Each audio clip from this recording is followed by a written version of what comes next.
ओम नमो भगवते वासुदेवाय नमो नमः। हर हर महादेव। ओम नमः शिवाय। दोस्तों, पौष अमावस्या कब है और व्रत कथा। दोस्तों, यदि कथा अच्छी लगे तो कमेंट में राधे राधे लिखना ना भूलें। जय श्री कृष्ण। राधे राधे दोस्तों। और हाँ, आप सभी दोस्तों से अनुरोध है, कृपया चैनल को सब्सक्राइब करें, वीडियो को शेयर करें और अपना बहुमूल्य साथ बनाए रखें। धन्यवाद दोस्तों। पौष अमावस्या के दिन जरूर पढ़नी चाहिए ये व्रत कथा, मिलता है सुख समृद्धि का आशीर्वाद। पंचांग के अनुसार पौष माह के शुक्ल पक्ष की एकादशी तिथि 20 जनवरी को संध्याकाल 07:26 से शुरू होगी और अगले दिन यानी 21 जनवरी को संध्याकाल में 07:26 पर समाप्त होगी। सनातन धर्म में उदया तिथि मान है, अतः 21 जनवरी को पौष पुत्रदा एकादशी मनाई जाएगी।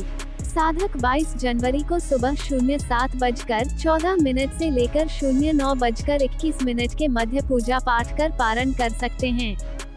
हर वर्ष पौष माह के शुक्ल पक्ष की एकादशी तिथि पर पौष पुत्रदा एकादशी का व्रत रखा जाता है। साल 2024 में पौष पुत्रदा एकादशी 21 जनवरी को है। ये दिन जगत के पालनहार भगवान विष्णु को समर्पित होता है। इस दिन भगवान विष्णु की विधि विधान से पूजा की जाती है, साथ ही उनके निमित्त एकादशी का व्रत रखा जाता है। इस व्रत के पुण्य प्रताप से साधक को मनोवांछित फल की प्राप्ति होती है, साथ ही निःसंतान साधकों को पुत्र रत्न की प्राप्ति होती है। अतः साधक श्रद्धा भाव से भगवान विष्णु और मां लक्ष्मी की पूजा करते हैं।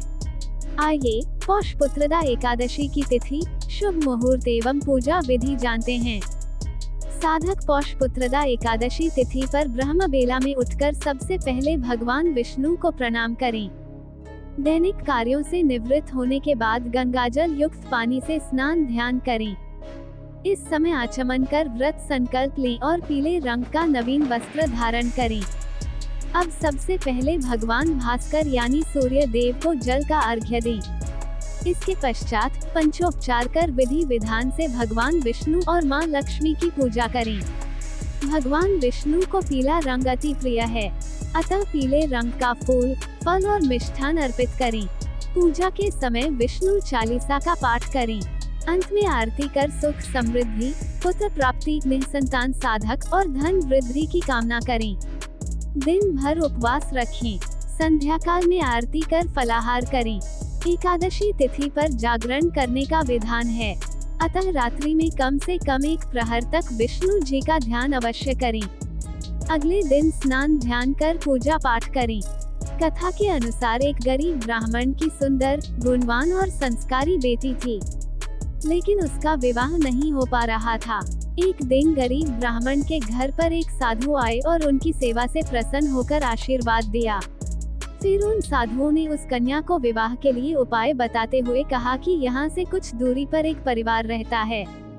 यदि यह रोज जाकर उसकी पत्नी की सेवा करे तो इसके विवाह में आ रही अड़चन दूर हो जाएगी। अगले दिन सुबह उठकर कन्या उनके घर जाकर साफ सफाई कर अपने घर वापस लौटती है। उस घर में रहने वाली स्त्री ये देखकर हैरान हो जाती कि कौन उसके जागने से पहले घर सफाई करके चला जाता है। कुछ दिन बाद स्त्री ने ब्राह्मण की पुत्री को ऐसा करते हुए देख लिया और पूछने लगी कि आप कौन हैं? तब कन्या ने उसे साधु द्वारा बताई गई सारी बातें बताई। उस स्त्री ने कन्या की सच्चाई और सेवा से खुश होकर उसे शीघ्र विवाह होने का आशीर्वाद दिया। लेकिन जैसे ही उन्होंने कन्या को आशीर्वाद, उनके पति की मृत्यु हो गई। फिर भी उसने हार नहीं मानी और आंगन में लगे हुए पीपल के पेड़ की 108 परिक्रमा करके भगवान विष्णु से अपने पति का जीवन लौटाने की प्रार्थना की। उस दिन पौष अमावस्या थी। भगवान की कृपा से उसका पति फिर से जीवित हो गया। ऐसी मान्यता है कि जो व्यक्ति इस पौष अमावस्या के दिन स्नान दान करके पीपल की परिक्रमा करता है, उसकी सभी मनोकामनाएं पूरी होती हैं।